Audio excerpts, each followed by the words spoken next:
ఆంధ్రప్రదేశ్ రాజకీయాల్లో మరోసారి భారీ చర్చ మొదలైంది. ఒకప్పుడు వైసీపీలో నెంబర్ 2గా గుర్తింపు పొందిన నాయకుడు, ఢిల్లీ రాజకీయాల్లో వైఎస్ జగన్కు అత్యంత నమ్మకస్తుడిగా పేరు తెచ్చుకున్న వ్యక్తి, మాజీ రాజ్యసభ సభ్యుడు విజయసాయిరెడ్డి. ఆయన మళ్లీ వైసీపీలోకి రీ ఎంట్రీ ఇవ్వబోతున్నారా? ఈ వార్త ఇప్పుడు రాజకీయ వర్గాల్లో హాట్ టాపిక్గా మారింది. ఇది కేవలం రూమరా లేదా జగన్ వ్యూహంలో భాగమా? బీజేపీతో సంబంధాలను మెరుగుపరిచేందుకు విజయసాయిరెడ్డిని మళ్లీ రంగంలోకి దింపుతున్నారా? ఈ వీడియోలో ఈ మొత్తం వ్యవహారాన్ని విశ్లేషిద్దాం. అసలు విజయసాయిరెడ్డి ఎందుకంత ప్రత్యేకం? వైసీపీ ఆవిర్భావం నుంచి విజయసాయిరెడ్డి కీలక నాయకుడిగా కొనసాగారు.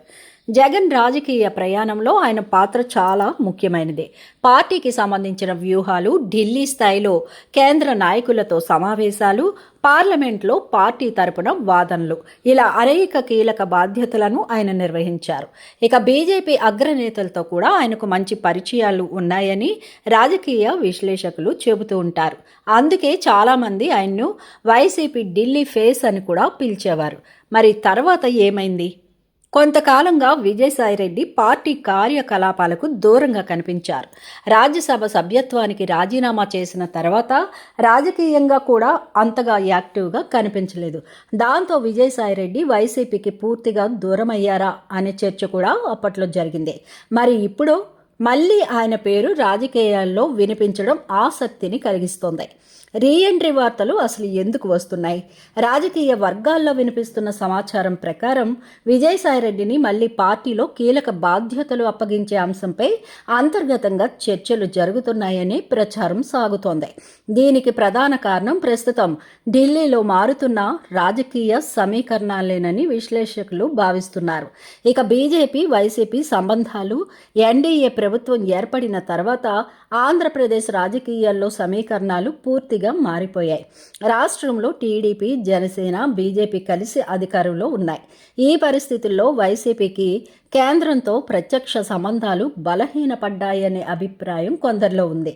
అలాంటి సమయంలో ఢిల్లీలో అనుభవం ఉన్న నాయకుడు అవసరమని పార్టీ భావిస్తే విజయసాయిరెడ్డి పేరు సహజంగానే ముందుకు వస్తుందని రాజకీయ విశ్లేషకులు చెబుతున్నమాట.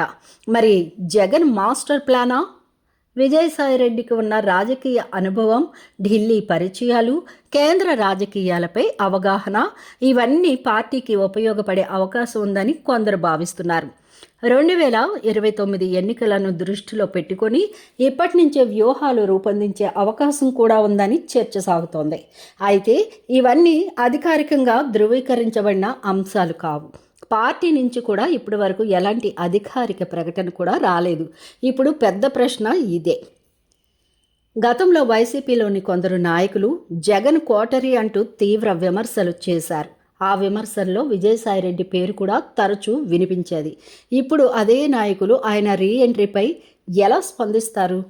పార్టీలో అంతర్గతంగా ఎలాంటి పరిణామాలు చోటు చేసుకుంటాయి అనేది కూడా ఆసక్తికరంగా మారింది.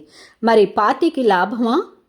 విజయసాయిరెడ్డి తిరిగి వస్తే పార్టీకి ఢిల్లీలో రాజకీయ కమ్యూనికేషన్ బలపడే అవకాశం ఉందని కొందరు విశ్లేషకులు అభిప్రాయపడుతున్నారు. ఇక అదే సమయంలో కొత్త నాయకత్వానికి అవకాశాలు తగ్గిపోతాయనే వాదన కూడా వినిపిస్తోంది. అంటే ఒకే నిర్ణయానికి రెండు కోణాలు కనిపిస్తున్నాయి.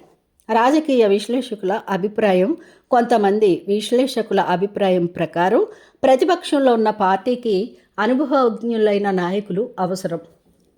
మరికొందరి అభిప్రాయం మాత్రం కొత్త నాయకత్వాన్ని ముందుకు తీసుకురావాల్సిన సమయం ఇదేనని చెబుతోంది. అందుకే విజయసాయిరెడ్డి రీ ఎంట్రీ జరిగితే అది కేవలం ఒక నాయకుడి తిరిగి రావడం మాత్రమే కాదు, వైసీపీ భవిష్యత్తు రాజకీయ వ్యూహాలకు సంకేతంగా కూడా చూడొచ్చని అంటున్నారు. ప్రస్తుతం బయటకు వస్తున్న సమాచారం మొత్తం రాజకీయ వర్గాల్లో జరుగుతున్న ప్రచారం ఆధారంగానే ఉంది. వైసీపీ లేదా విజయసాయిరెడ్డి నుంచి ఇప్పటి వరకు దీనిపై ఎలాంటి అధికారిక ప్రకటన వెలువడలేదు. కాబట్టి ఈ వార్తపై స్పష్టత రావాలంటే అధికారిక ప్రకటన వచ్చే వరకు వేచి చూడాల్సిందే. మరి విజయసాయిరెడ్డి నిజంగానే వైసీపీలోకి రీ ఎంట్రీ ఇస్తారా? జగన్ ఆయనకు కీలక బాధ్యతలు అప్పగిస్తారా? ఢిల్లీ రాజకీయాల్లో మరోసారి విజయసాయిరెడ్డి యాక్టివ్ అవుతారా? ఇది కేవలం రాజకీయ ప్రచారమేనా? ఈ అంశంపై మీ అభిప్రాయం ఏంటో కామెంట్లో తప్పకుండా తెలియచేయండి. మా వీడియో నచ్చితే లైక్ చేయండి. ఇలాంటి రాజకీయ విశ్లేషణల కోసం మా ఛానల్ను సబ్స్క్రైబ్ చేసి బెల్ ఐకాన్ను ప్రెస్ చేయండి.